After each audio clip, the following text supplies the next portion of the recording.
ليتفقهوا في الدين ولينذروا قومهم إذا رجعوا إليهم لعلهم يحذرون صدق الله العظيم وقال رسول الله صلى الله عليه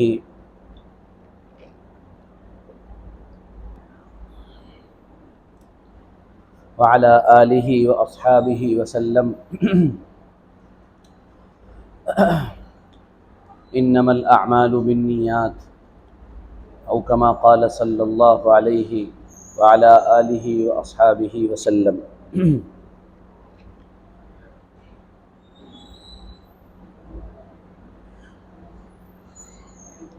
دین یا دین کی کوئی بات جب کی جاتی ہے تو ہر بات کی ایک سند ہوتی ہے، ہر بات کی ایک دلیل ہوتی ہے اور ہر بات کا ایک لاجک ہوتا ہے۔ دین کی کوئی بات بے سر و پیر کے نہیں ہوتی، بلکہ کوئی عالم، کوئی سمجھدار انسان جب کوئی بات کرتا ہے تو اس کی دلیل کے طور پر وہ قرآن کی آیت پیش کرتا ہے یا حدیث پاک پیش کرتا ہے، صحابہ کی مبارک زندگی کے واقعات پیش کرتا ہے، یا ائمہ مجتہدین رحمۃ اللہ علیہ مجمعین ان کی کوئی بات پیش کی جاتی ہے۔ تو دین دنیا میں جو چلا ہے یا بڑھا ہے اس کی بنیاد دلیل ہے۔ اب دلیل 4 چیزوں سے دی جاتی ہے، یعنی سارے کے سارے مسلمان یا علماء اس پر متفق ہیں کہ 4 شریعت کے دلائل یہ متفق علیہ، یعنی ان پر سب کا اتفاق ہے کہ ہاں جب بھی کوئی بات پیش کی جائے گی دین کی تو ان 4 جگہوں سے، ان 4 ریسورسز سے دلیل پیش کی جائے گی۔ جیسے ایک میں موٹی سی بات آپ کو سمجھاؤں تو اور بات سمجھ میں آ جائے گی۔ جب آدمی MBBS کرتا ہے، پڑھائی شروع کرتا ہے تو ایک سبجیکٹ پڑھایا جاتا ہے، اس کا نام ہوتا ہے فزیولوجی۔ اس میں انسان کے جسم کی ساخت اور بناوٹ کے سلسلے میں گفتگو کی جاتی ہے۔ تو وہاں جب بھی کوئی بات آپ کہیں گے انسانی جسم کے بارے میں تو وہاں پر سوال یہ ہوگا کہ یہ بات آپ نے کہاں سے سنی، یہ بات آپ نے کہاں پڑھی۔ تو اب فزیولوجی کی جو اہم ترین کتاب ہے وہ گائٹن کی کتاب کہلاتی۔ آپ دلیل پیش کریں گے کہ یہ بات جو میں نے کہی ہے یہ گائٹن کی کتاب سے پیش کی جا رہی، تو سامنے والا سمجھدار ہوگا، وہ مان لے گا کہ ہاں بالکل صحیح بات، درست بات کہی آپ نے۔ بالکل اسی طرح جب ہم دین و شریعت کے سلسلے میں کوئی بات بولیں گے تو اس کی دلیل ہم کو 4 جگہوں سے پیش کرنی پڑے گی، یا 4 جگہوں میں سے کسی ایک جگہ سے پیش کرنی پڑے گی۔ نمبر 1، سب سے پہلے جو دلیل دی جاتی ہے وہ قرآن پاک سے۔ قرآن علم کا اور خاص کر ہمارے لیے علم کا سب سے بڑا ذریعہ اور ریسورس ہے۔ تو کوئی بھی بات آپ کریں، آپ اگر یہ کہیں گے کہ اللہ ایک ہے تو بھی آپ کو دلیل پیش کرنی پڑے گی۔ فَاعْلَمْ أَنَّهُ لَا إِلَٰهَ إِلَّا اللَّهُ، قرآن پاک میں یہ آیت موجود ہے، فلاں سورت میں موجود ہے۔ اللہ لا الہ الا هو الحی القیوم، یہ بات جب اللہ کے ایک ہونے کے سلسلے میں کہی جائے گی تو یہ آیت پیش کی جائے گی۔ یہ آیت الکرسی ہے، سورہ بقرہ میں موجود ہے، 3 پارے کے شروع میں موجود ہے۔ نمبر 2، دلیل دینے کے لیے دوسری چیز ہے جناب نبی کریم صلی اللہ علیہ وسلم کی احادیث مبارکہ، کہ آپ نے کوئی بات کی اور اس کی دلیل میں آپ نے احادیث مبارکہ کو پیش کر دیا۔ اب حدیث کسے کہتے ہیں؟ نارمل آدمی کو یہ معلوم نہیں ہوتا ہے کہ حدیث کسے کہا جاتا ہے۔ حدیث کہا جاتا ہے آپ صلی اللہ علیہ وسلم کی باتوں کو جو آپ نے فرمائی۔ نمبر 2، آپ صلی اللہ علیہ وسلم کے کاموں کو، یعنی جو آپ نے کیے۔ اور نمبر 3، ان چیزوں کو بھی حدیث کہا جاتا ہے کہ جو آپ کے سامنے کسی نے کوئی کام کیا اور آپ صلی اللہ علیہ وسلم نے خاموشی اختیار فرمائی، وہ بھی حدیث ہے۔ ان تین چیزوں کو ملا کر حدیث کہا جاتا ہے۔ تو آپ نے کوئی بھی بات کی تو پوچھا جائے گا اس کی دلیل قرآن سے پیش کریں، قرآن نہیں ہے تو حدیث سے پیش کریں، ہے نا؟ اور حدیث میں آپ کی باتیں، آپ کے کام، اور آپ کسی چیز کو دیکھ کر خاموش رہے اس کو عمل میں پیش، اس کو دلیل کے طور پر پیش کریں۔ جس چیز کو دیکھ کر حضور خاموش رہے، آپ نے کوئی کمنٹ نہیں کیا، کیونکہ یہ تو ہو ہی نہیں سکتا کہ غلط کام آپ کے سامنے کیا جائے اور آپ خاموش رہیں، یہ تو ناممکن ہے، یہ تو پاسبل ہی نہیں ہے۔ کوئی بھی غلط کام اگر ہوگا تو آپ اسے ٹوکیں گے، نہیں یہ صحیح نہیں ہے، اس طرح سے کر لو۔ اگر حضور نے کسی کام کو ہوتے ہوئے دیکھا اور کچھ بولے نہیں، خاموش رہے، تو اس کو علماء کے یہاں تقریر کہا جاتا ہے۔ ہمارے یہاں تقریر کہا جاتا ہے بیان کرنے کو، وعظ کہنے کو، کسی کے سامنے یعنی مجمع کے سامنے دین، اللہ اور رسول اور دنیا کے سلسلے میں بات رکھنے کو ہم لوگ تقریر کہتے ہیں۔ لیکن شریعت کی زبان میں حضور پاک صلی اللہ علیہ وسلم نے کسی کام کو ہوتے ہوئے دیکھا اور آپ کچھ بولے نہیں تو کہیں گے کہ یہ بات حضور کی تقریر سے ثابت ہے، اور وہاں تقریر کا مطلب بیان نہیں ہے، خوب سمجھ لیجئے گا، کیونکہ ہم لوگوں کو غلط فہمی ہے، اس سلسلے میں نہ ہو جائے۔ تو جب بھی کوئی بات ہوگی دوسری دلیل حدیث سے پیش کی جائے گی۔ نمبر 3، تیسری دلیل جو ہے شریعت کی، جہاں سے ہم بات پیش کرتے ہیں، وہ دلیل ہے اجماع امت کی، کہ اس امت کا، علماء کا پورا طبقہ کسی ایک بات پر جمع ہو گیا، سب نے ایک بات کہنا ہے، بھئی یہ بات، جیسے مرزا غلام احمد قادیانی کے بارے میں ساری امت کا اجماع ہے کہ یہ آدمی ختم نبوت کا منکر ہے، یہ اللہ کے نبی صلی اللہ علیہ وسلم کو کافر نہیں مانتا ہے، اللہ کے نبی صلی اللہ علیہ وسلم کو نبی نہیں مانتا ہے، بلکہ اپنے بارے میں یہ دعویٰ کرتا ہے کہ میں نبی ہوں۔ پوری امت متفق ہو گئی کہ یہ آدمی کافر ہے، پوری امت کا اجماع ہے، اس کو کہا جاتا ہے اجماع، سارے علماء کا کسی مسئلے پر جمع ہو جانا، اجماع۔ ٹھیک ہے، کلیئر ہے کوئی بات؟ نمبر 3، نمبر 4، چوتھی چیز ہے، وہ تھوڑا مشکل ہے، تھوڑا سمجھیے گا تو سمجھ میں آ جائے گی، اس کو کہا جاتا ہے قیاس۔ شریعت کی چوتھی دلیل قیاس ہے۔ جب آپ جمعے میں تشریف لایا کریں تو تھوڑی سی نیند بھی پوری کر کے آیا کریں، نیند پوری ہونی چاہیے، دماغ حاضر ہونا چاہیے، پریزنس آف مائنڈ ہونا چاہیے، کیونکہ اگر آپ مجھ سے ہوائی تقریر کرنے کے لیے کہیں گے تو میں بہت شاندار بھی تقریر کروں گا، کہ آپ نکل کر کہیں گے سبحان اللہ آج تو مولانا بہت جوش میں تھے، بہت آستینیں چڑھا لی تھی مولانا نے۔ میں ٹیلے محلے کی اب تک کے جمعے کی تاریخ میں بتا رہا ہوں میں آپ کو، میں نے ایک بھی بیان اپنے رنگ میں نہیں کیا ہے، جو میرا رنگ ہوا کرتا تھا میں نے ایک بھی بیان نہیں کیا اس رنگ میں، کبھی جوش اور جذبات سے شاید میں بولا ہوں، یہاں میں تفہیم کرا رہا ہوں، سمجھانے کی کوشش کر رہا ہوں۔ یہ پورا بیان ایک سبق کی طرح ہے کہ اگر آپ سنیں گے تو آپ کے علم میں اضافہ ہوگا اور ذہن سازی ہوگی، ذہن بنے گا، ہے نا؟ اور کسی دن اگر اس والے بیان کی تمنا ہو تو پھر محرم آ رہا ہے، ابھی پریشان مت ہو، محرم میں ہو جائیں گے 2-4 بیان ویسے، تو آپ کہو گے کہ یہ والا رنگ تو پہلی مرتبہ دیکھا ہے آج، تو وہ رنگ بھی ہمارا ہے، اللہ کا شکر ہے جمع ہوا ہے، کوئی ٹینشن کی بات نہیں ہے۔ لیکن وہ سارے بیان ہم 10 سال پہلے چھوڑ چکے ہیں، اب ہم شرافت والے بیان کر رہے ہیں، اس لیے آپ اسے سمجھیں، جو میں بات سمجھانے کی کوشش کر رہا ہوں اسے سمجھیں۔ میری صرف یہ قرآن ہے کہ ہم سیکھیں اور دین کی سمجھ ہمیں آئے۔ بہت ہی اہم بیان ہے آج کا، انتہائی اہم بیان۔ اور یہ جو حضرات آ کر اب تو انہوں نے سنتوں کی نیت باندھ لی ہے، یہ جو سنت کی نیت باندھ رہے ہیں ان سے میری درخواست ہے، یہ سنت کی نیت یہ سنت گھر پڑھ کے آیا کریں، یا جو وقت دیا جاتا ہے اس میں پڑھا کریں۔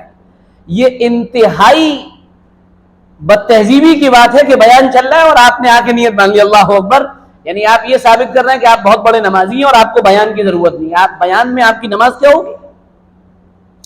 ہمارے حکمت کی دکان بند ہے، ہم نے حکمت کی دکان بند کر دی ہے کہ لوگوں سے حکمت سے تھوڑا بات کرو، تھوڑا ایسے کرو، کچھ برا مان جائیں گے، آپ مان جاؤ، برا مان جاؤ، اگلے جمعے کو کہہ دینا مولانا صاحب آپ تو بڑی صاف بات کہتے ہیں، آپ مت آئیے گا، نہیں آئیں گے۔ ستاروں کے آگے جہاں اور بھی ہیں، ابھی عشق کے امتحان اور بھی ہیں، بہت جگہ اللہ کا شکر ہے، لیکن بات صحیح کہی جائے گی، کسی سے نہیں ڈرا جائے گا، بالکل بھی ذرہ برابر کسی کے روب کا ایک ذرہ بھی سید سعدی قاسمی کے اوپر نہیں پڑ سکتا ہے۔ یہ بالکل سارے فیروز آباد والے ذہن بنا لیں، الحمدللہ رب العالمین، بے خوف و خطر ہیں ہم، بے خطر کود پڑا آتش نمرود میں عشق، عقل ہے محو تماشائے لب بام، کوئی ڈر نہیں، کوئی خوف نہیں، محبت پوری، بات ادب کے ساتھ عرض کر دی جائے گی، ٹھیک ہے۔ اب میں آگے کی بات جو کر رہا ہوں یہ انتہائی اہم ہے، انتہائی اہم، اور یہ بھی بات میں آپ سے کہہ دوں کہ یہ آپ نے سنی نہیں ہوگی انشاءاللہ۔ جب ہم نے یہ سمجھ لیا کہ شریعت کے دلائل 4 ہیں، یعنی جب شریعت میں بات ہوگی تو 4 جگہ سے دلیلیں پیش کی جائیں گی، قرآن سے، احادیث مبارکہ سے، نمبر 3 اجماع امت سے، نمبر 4 قیاس سے۔ اب قیاس کسے کہا جاتا ہے تھوڑا سا سن لیں، تھوڑا سا، ابھی میں نے تفصیل نہیں کی، اور اس کو ایسے سمجھیں جیسے حضرت عمر رضی اللہ عنہ کے پاس سوال آیا ابو موسیٰ اشعری کا رضی اللہ عنہ، اور کہنے لگے یہاں بہت سے مسئلے پیش آتے ہیں اور مجھے سمجھ میں نہیں آتا کہ میں ان کا فیصلہ کیسے دوں، کیونکہ وہ فیصلے قرآن میں نہیں ہوتے، وہ باتیں احادیث مبارکہ میں نہیں ہوتی، اور ہماری زندگیوں میں ان مسائل سے پہلی مرتبہ واسطہ پڑا ہوتا۔ اب میں کیا کروں؟ حضرت عمر نے جواب میں ارشاد فرمایا، یہ جواب سنن دارقطنی میں موجود ہے، بیہقی میں موجود ہے، اعلام الموقعین میں ابن القیم الجوزی نے اس کو لکھا ہے، وہاں جا کر دیکھا جا سکتا ہے، میں اس کا حوالہ بھی دے دوں گا۔ وہاں لکھا ہے کہ حضرت عمر نے فرمایا پہلا کام یہ کرنا ہے کہ پریزنس آف مائنڈ کے ساتھ آپ کو اس کام کی طرف متوجہ ہونا ہے، یہ مسئلہ آ گیا، اب اس مسئلے کا حل کیا ہے، اس پر اپنا ذہن لگانا ہے۔ پھر اس مسئلے جیسا کوئی مسئلہ اور آپ کی زندگی میں آیا ہو یا شریعت میں اور اس کا کوئی حوالہ موجود ہو تو اس پر غور کرنا ہے۔ نمبر 3، پھر اس کے بعد پوری طاقت اور قوت کے ساتھ اپنے فہم کا استعمال کرتے ہوئے اس سلسلے میں اللہ کی طرف متوجہ ہو کر بات کہنی ہے، اللہ آپ کی زبان سے پھر حق جاری فرمائے گا اور حق بات آپ انشاءاللہ کہیں گے۔ جیسے میں اس کی مثال دوں آپ کو سمجھ میں آ جائے گی بات۔ آج کے دور میں کپنگ کا بہت دور ہے، کپنگ جانتے ہیں آپ لوگ، جس کو کہا جاتا ہے حجامہ، سنا ہے آپ نے؟ کروایا کسی نے حجامہ؟ نہیں کروایا؟ بریانی کھائی ہے آج؟ الحمدللہ۔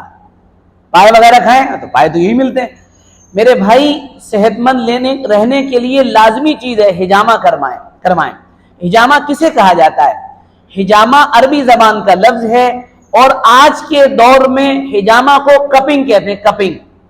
اس میں ایک کپ ہوتا ہے ربر کا، وہ آدمی کے لگایا جاتا ہے، لگانے سے پہلے اس کے یعنی جب وہ تھوڑا سا ابھر آتا ہے وہ حصہ تو اس کو ہلکا سا کاٹا جاتا ہے بلیڈ سے، اور جو گندا خون ہوتا ہے وہ نکلتا ہے، ٹاکسینز کہلاتی ہیں، وہ نکل جاتے ہیں۔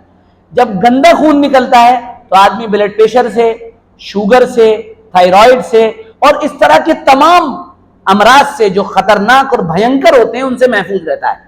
جناب نبی کریم صلی اللہ علیہ وسلم حجامہ فرمایا کرتے تھے، کروایا کرتے تھے، صحابہ کروایا کرتے تھے، اور ہم میں سے جس کو بھی 2 شادیوں کا شوق ہو وہ حجامہ ضرور کروائے، اس کے بڑے فائدے ہیں۔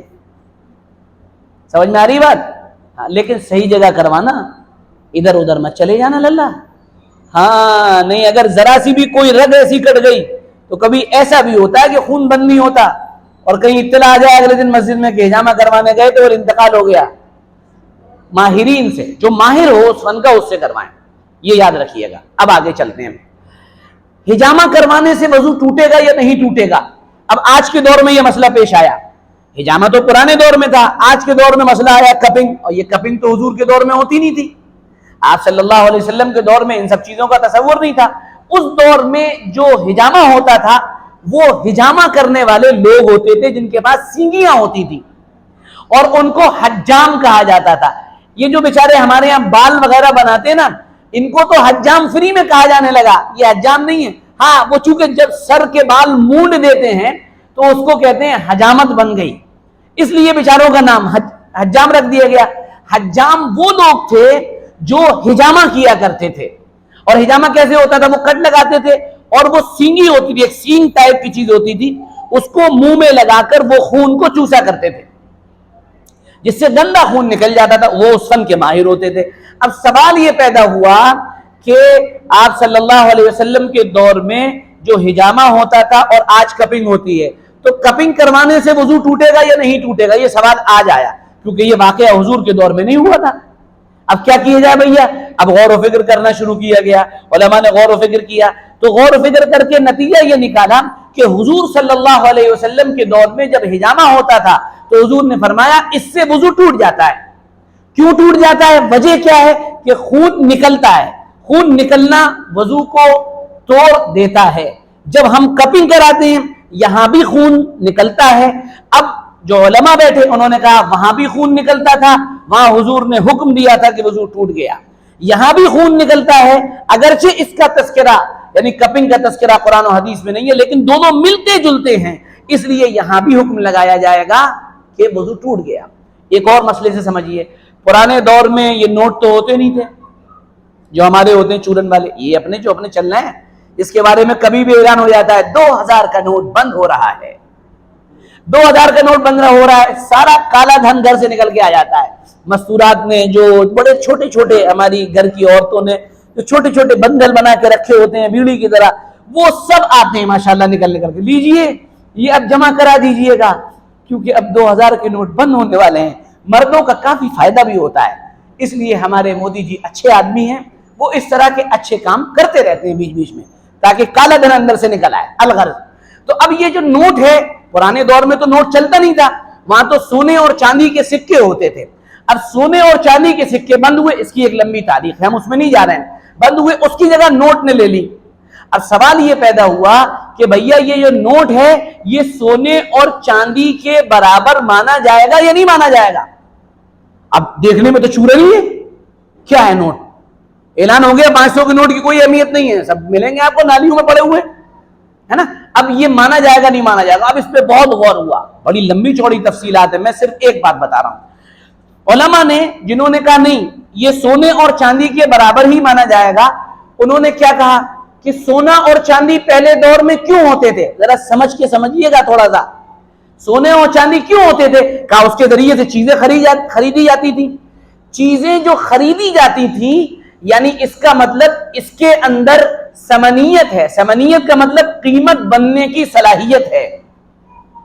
ان سونے اور چاندی کے سکوں میں قیمت بننے کی صلاحیت تھی۔ اب آج کے دور میں آئیے، پیسے سے 500 کا نوٹ، 200 کا نوٹ یا 2000 کا نوٹ، اس سے چیزیں خریدی جا رہی ہیں کہ ہاں خریدی جا رہی ہیں، اس کا مطلب اس کے اندر بھی قیمت بننے کی صلاحیت ہے۔ تو انہوں نے کہا کہ سونے کے قائم مقام ہمارا یہ چورن کا نوٹ بھی چلے گا، مانا جائے گا۔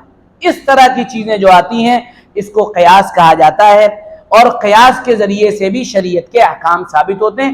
اس پر بہت تھوڑا سمجھنا پڑے گا تب جا کے بات کلیئر ہو پائے گی۔ یہ باتیں کلیئر ہو گئی۔ اب حضرت عمر کی بات کی طرف لوٹیے۔ سیدنا عمر رضی اللہ عنہ نے ارشاد فرمایا ابو موسیٰ اشعری سے کہ پہلے جو مسئلہ پیش آیا ہے اس جیسا مسئلہ دیکھو، پھر غور و فکر کرو، اللہ کی طرف متوجہ ہو جاؤ، اور پھر کوئی فیصلہ دو تو تمہارا وہ فیصلہ اللہ کے حکم کے مطابق ہو جائے گا۔ اب بھائی یہ بڑا سوال پیدا ہوا کہ اب ہم کیسے سمجھیں کہ ہمارا فیصلہ اللہ کے حکم کے مطابق ہے کہ نہیں؟ تو علماء نے لکھا کہ اس کے لیے انسان میں دو چیزوں کا ہونا ضروری ہے۔ یہ دونوں چیزیں بے انتہا اہمیت کی حامل ہیں۔ نمبر ایک، پہلی چیز فہم ہونا چاہیے۔ فہم کا مطلب فہیم بھائی نہیں ہے، کبھی آپ سمجھیں کہ مولانا صاحب فہیم بھائی بولنا چاہ رہے تھے اور انہوں نے فہم بول دیا۔ فہم ہونا چاہیے، اور نمبر دو حسن نیت ہونی چاہیے۔ اب فہم اور حسن نیت کیا ہے اس کو تھوڑا سمجھیے، متوجہ رہیے، سمجھتے رہیے، مزہ آتا رہے گا۔ فہم کہا جاتا ہے، اس کو میری زبان کے بجائے ابن القیم الجوزی جو بڑے امام گزرے ہیں، بڑے زبردست عالم دین ہیں، ان کی زبان میں سنیے۔ وہ یہ فرماتے ہیں کہ فہم دین کی سمجھ کو کہتے ہیں، اور اس کے آگے ارشاد فرماتے ہیں کہ اللہ کی نعمت کسی بندے پر یا اللہ کے انعامات اگر کسی بندے پر بہت زیادہ ہوں تو سب سے بڑا انعام ایمان ہے، اور اس کے بعد جو سب سے بڑا انعام بندے پر ہوتا ہے وہ یہ ہے کہ اللہ اسے فہم شریعت نصیب فرما دے اور حسن نیت نصیب فرما دے۔ کہ اس کو دین کی سمجھ آ جائے. میں آپ سے یہ بات آج یقینی طور پہ کہہ دینے کو تیار ہوں، دینداری الگ چیز ہے اور دین کی سمجھ بہت الگ چیز ہے. بہت سے لوگ جو بنے بنائے پورے مکمل دیندار نظر آ رہے ہوں گے، ان کے یہاں دین کا فہم نہیں ہوتا ہے. یہ آپ لکھیے میری بات، یاد کریے اس بات کو، نہیں ہوتا ہے ان کے اندر دین کا فہم. اب دین کا فہم کس چیز کو کہا جاتا ہے؟ وہ یہ فرماتے ہیں کہ جب دین کا فہم آ جاتا ہے تو انسان میں کئی چیزیں آٹومیٹکلی پیدا ہو جاتی ہیں، اپنے آپ پیدا ہو جاتی ہیں. جیسے لائٹ، آپ نے باہر سے مین سوئچ بند کر دیا، اندر پنکھوں کے بٹن بند نہیں کیے، یہ قمقمے جو جل رہے ہیں ان کے بھی بٹن بند نہیں کیے، کولر کا بھی بٹن بند نہیں کیا، اور باہر کا مین سوئچ آپ نے آف کر دیا. وہ جو مین سوئچ آف ہے آپ کہہ رہے ہیں سب بند ہے، لیکن جیسے ہی کسی نے جا کے وہ مین سوئچ آن کیا، یہ سب چیزیں اپنے آپ جلنے لگیں گی، اور آپ کہیں گے کہ اس سوئچ کے آن کرنے کے نتیجے میں پنکھے بھی جل گئے، لائٹ بھی جل گئی، قمقمے بھی جل گئے، کولر بھی جل گیا، ساری چیزیں ایکٹیو ہو گئی. بالکل اسی طرح جب انسان میں فہم شریعت آتا ہے تو اس کے اندر بہت سی چیزیں اپنے آپ آنے لگتی ہیں. اب فہم شریعت پٹیوں پہ بیٹھ کر پیدا نہیں ہوتا ہے. فہم شریعت صرف اپنے کاموں میں لگے رہنے سے نہیں پیدا ہوتا ہے. فہم شریعت وقت کو برباد کر دینے سے نہیں پیدا ہوتا ہے. فہم شریعت اپنے قیمتی اوقات کو ادھر ادھر خرچ کر دینے سے نہیں پیدا ہوتا ہے. یہ پیدا محنت سے ہوتا ہے، اور انہی لوگوں کے پاس ہوتا ہے جن کے پاس خود دین کی سمجھ ہوتی ہے. اور دین کی سمجھ آپ اگر کسی کی ناپنا چاہتے ہیں، اس کی داڑھی کو مت ناپا کریے کبھی. جب ماشاءاللہ داڑھی بڑی لمبی ہے، سبحان اللہ، کرتا بھی بہت لمبا ہے الحمدللہ، امامہ بھی بڑا اونچا ہے، نعرہ تکبیر، ان سب چیزوں کو مت ناپیے. عمر بھی بہت ہو گئی ماشاءاللہ، 70 سال کے قریب پہنچ رہے ہیں، تو ان کا فہم بہت ہوگا. نہیں، اس کا تعلق صرف اور صرف فضل خدا بندی سے اور اللہ کے خاص انعام سے ہے. میں ایک عجیب واقعہ سناؤں آپ کو، سنا ہوگا آپ نے کبھی. ایک محفل لگی ہوئی ہے صحابہ کی، اور بڑے بڑے صحابہ اس میں بیٹھے ہوئے ہیں، بڑے بڑے لوگ بیٹھے ہوئے ہیں. سیدنا عمر رضی اللہ عنہ جیسا آدمی وہاں بیٹھا ہوا ہے، اور یہ سوال شروع ہوا کہ اذا جاء نصر اللہ والفتح، اس کی تفسیر بیان کی جائے. سارے صحابہ جو ادھر ادھر بیٹھے تھے سب کہنے لگے اذا جاء نصر اللہ والفتح، اس میں اس بات کا تذکرہ ہے کہ آپ صلی اللہ علیہ وسلم پر فتوحات کے دروازے کھل گئے. اب لوگ آ رہے ہیں اور لوگ ایمان کے اندر داخل ہو رہے ہیں، اور لوگ مطلب ہٹو بچو ہو رہا ہے. اب اس وقت سب سارے کے سارے لوگ آتے چلے جا رہے ہیں. سب نے جب مطلب بیان کر دیا تو ایک چھوٹا سا بچہ جس کی عمر کوئی 16-17 سال کی تھی، وہ بھی بیٹھا ہوا ہے. سیدنا عمر نے کہا عبداللہ ابن عباس، تم اس آیت کا مطلب بتاؤ کیا ہے. اب سارے لوگ کہہ رہے ہیں کہ اس میں حضور صلی اللہ علیہ وسلم کی مبارک زندگی کے فتوحات کا تذکرہ موجود ہے. مزے آئیں گے، اب لوگ آئیں گے، جوک در جوک آئیں گے لوگ. عبداللہ ابن عباس فرماتے ہیں امیر المومنین، اس میں حضور پاک صلی اللہ علیہ وسلم کی وفات کا تذکرہ ہے.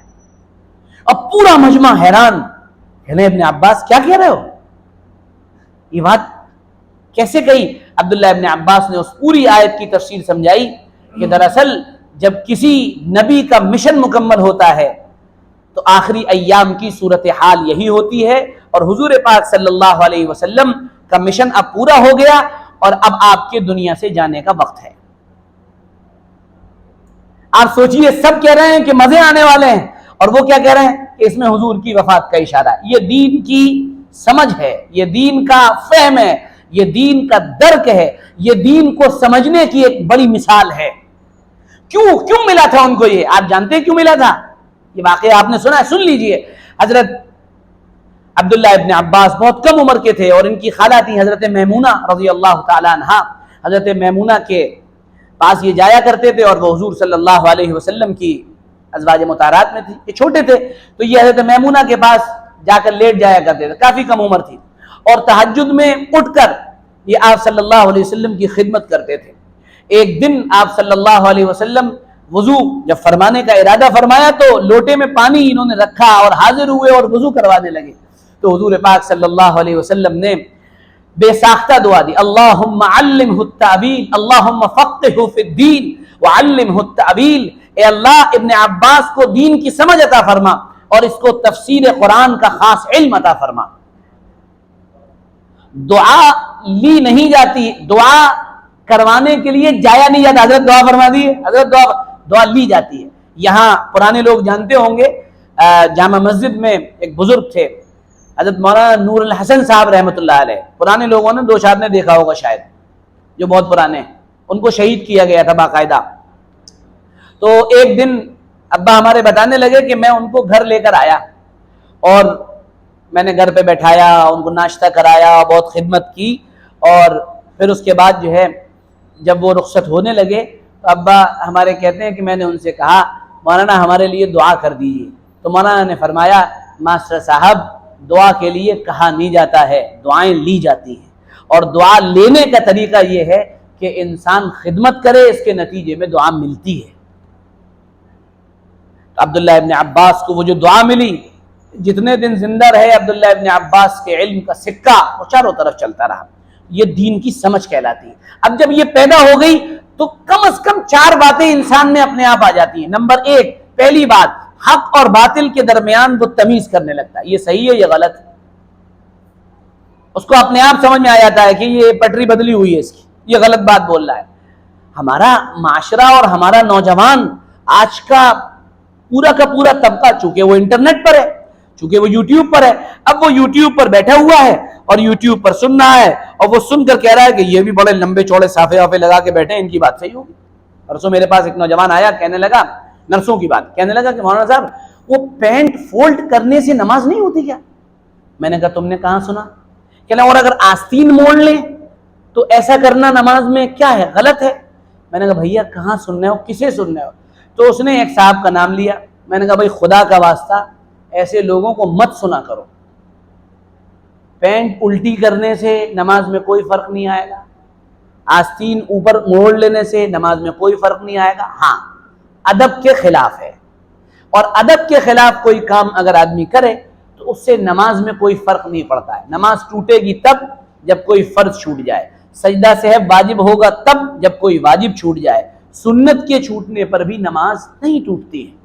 یہ بنیادی باتیں نہیں معلوم ہیں، آپ مجھے بتائیے یہ بنیادی باتیں ہمیں نہیں معلوم ہیں، ہم کہاں جی رہے ہیں؟ کیسے ہم حق اور باطل کے درمیان فرق کر پائیں گے؟ دعا مانگا کریے اپنے لیے، مجھے بھی اللہ توفیق دے، آپ کو بھی توفیق دے۔ اللہم ارنا الحق حقا وارزقنا اتباعہ، حضور کی دعا ہے، اللہ حق کو حق دکھا دیجئے اور اس پر عمل کی توفیق عطا فرما دیجئے۔ وَأَرِنَا الْبَاطِلَ بَاطِلًا وَارْزُقْنَا اجْتِنَابَهُ، اور اللہ باطل کو باطل دکھا دیجئے اور اس سے بچنے کی توفیق عطا فرما دیجئے۔ دین کا فہم جب آتا ہے تو پہلی چیز یہ پیدا ہوتی ہے۔ نمبر دو، دوسری چیز یہ پیدا ہوتی ہے اس انسان کے اندر کہ وہ انسان خواہشات نفس کو مغلوب کر دیتا ہے۔ خواہشات نفس ختم نہیں ہوتی ہیں، یاد رکھیے گا، انسان کی خواہشات ختم نہیں ہوتی، اس کے جسم کی خواہشات، اس کے دل کی خواہشات، اس کے دماغ کی خواہشات، یہ ختم نہیں ہوتی۔ کبھی آپ سوچیں یہ ختم ہو جائے، کسی بزرگ کے بارے میں آپ اگر یہ خیال بنا رہے ہیں اور آپ نے یہ اسٹرکچر ان کا بنا رکھا ہے کہ یہ تو ان کے اندر تو کوئی خواہش نہیں ہوگی، تو پھر یہ آپ کی بات اپنے اندر خود غلط ہے۔ خواہشات ہوتی ہیں، لیکن اللہ کے نیک بندے جن کو دین کا فہم مل جاتا ہے وہ ان خواہشات کو مغلوب کر دیتے ہیں، ہرا دیتے ہیں۔ ایک جگہ ہم سفر میں تھے، باہر ملک سفر تھا ہمارا، ایک بزرگ صاحب تھے، وہ دعا کرا رہے تھے، اور دعا کراتے میں فرما رہے ہیں اے اللہ ہماری خواہشات کو ختم فرما دیجئے، اور جتنے لوگ بیٹھے کہہ رہے ہیں آمین۔ ارے خواہشات ختم ہو جائیں گی بھائی، تو پھر یہ بتاؤ کہ تم انسان رہو گے یا فرشتے؟ بیگم صاحبہ گھر سے نکال لیں گی باہر؟ میں نے کہا بھائی میں تو بالکل آمین نہیں کہوں گا، میں یہ کہوں گا کہ اللہ طاقت، قوت، ہمت، صلاحیت عطا فرما، ہمیں طاقت دیجئے، ہمت دیجئے، قوت دیجئے، صلاحیت دیجئے، اور پھر ان کو صحیح استعمال کرنے کی توفیق دیجئے۔ تو کسی بزرگ کے بارے میں یہ مت سوچئے گا کہ بہت نیک ہیں، ان کے پاس تو خواہشات ہی نہیں ہیں، ایسا نہیں ہے۔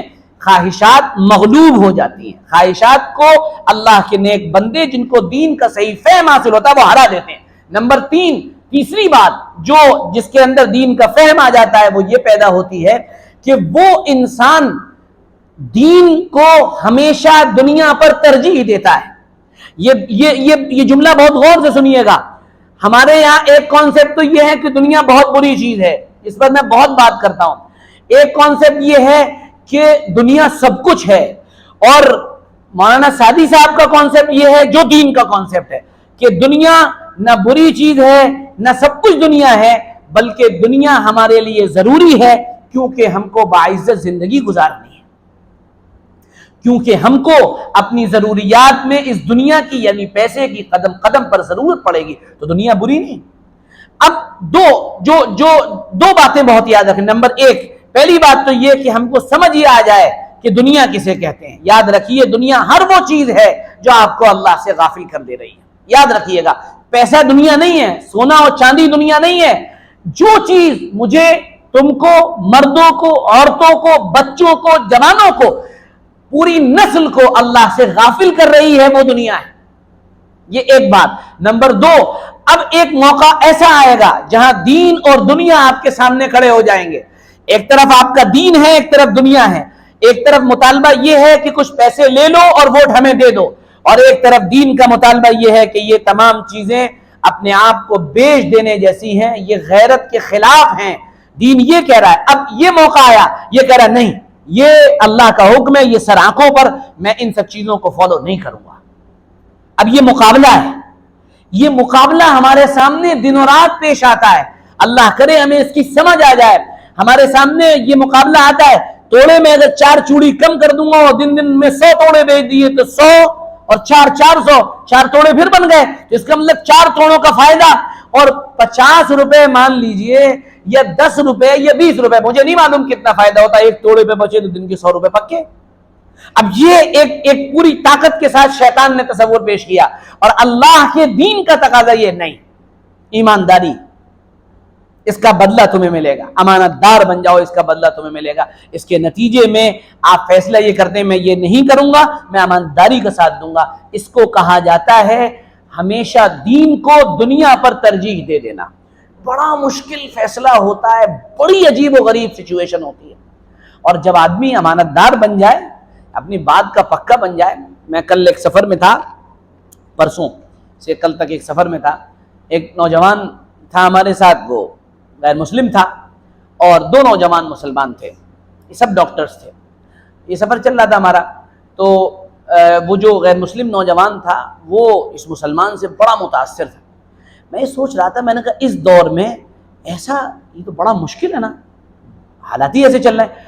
تو وہ جو مسلمان نوجوان تھا اس نے مجھے بتایا کہ مولانا صاحب یہ پتہ ہے کیوں مجھ سے متاثر ہوا؟ اس کی ایک وجہ ہے، امتحان کا وقت قریب آ گیا اور یہ میرے پاس آیا اور آ کر کہنے لگا کہ 2 سبجیکٹ میرے تیار نہیں ہیں، اور امتحان میں صرف 2 دن رہ گئے، آج کی رات اور کل کی رات، آپ میری تیاری کرا دیجئے۔ تو میں نے اس کو یہ کہا کہ ہاں میں تیاری کرا دوں گا، اور پھر میں نے تیاری شروع کرائی۔ ایک دن میں نے اسے 4 بجے صبح تک پڑھایا، اگلے دن پھر مجھے پڑھانا تھا، اور میرے جو نوٹس تھے وہ دوسرے لڑکے کے پاس تھے، میں نے اس سے وہ نوٹس منگوائے، اس نے کہا وہ نوٹس تو مل نہیں رہے۔ کہ میں نے اپنی بات کو پورا کرنے کے لیے، اگرچہ مجھے اگلے دن کام تھے، تقاضے تھے، لیکن میں نے اگلے دن پھر اسے 4 بجے رات تک پڑھایا۔ تو یہ صرف ایک بات لے کر گیا ہاتھ جوڑ کر، کہنے لگا کہ آج میں نے یہ بات دیکھ لی کہ مسلمان اپنی بات کا بہت پابند ہوتا ہے۔ ایک امانت داری یہ کیسے پیدا ہوگی؟ دین کے صحیح فہم کے نتیجے۔ چوتھی چیز جو پیدا ہوتی ہے وہ آدمی اللہ کا ڈر اور خوف اپنے اندر لے آتا ہے، جس کے اندر بھی دین کی سمجھ آ گئی، اللہ کا ڈر اور خوف آ گیا۔ 5ویں چیز جو پیدا ہوتی ہے وہ یہ پیدا ہوتی ہے کہ انسان کو دوسروں کی تعریف اور دوسروں کی برائی، ان چیزوں سے فرق پڑنا بند ہو جاتا ہے۔ ایک چھوٹا سا واقعہ سنیے پھر بات پوری کرتا ہوں۔ حضرت مولانا رشید احمد گنگوہی رحمۃ اللہ علیہ، یہ حضرت حاجی صاحب رحمۃ اللہ علیہ، حاجی امداد اللہ صاحب مہاجر مکی رحمۃ اللہ علیہ کے پاس بیت انہیں نہیں ویسے ہی گئے، اور بڑے عالم تھے، بہت زبردست اللہ نے علم دیا تھا، فقیہ تھے، محدث مفسر سب کچھ تھے۔ تو حاجی صاحب رحمۃ اللہ علیہ کے پاس پہنچ کے نا، دیکھیے حاجی صاحب میں پڑھنے پڑھانے والا آدمی ہوں، میں بیت نہیں ہوں گا۔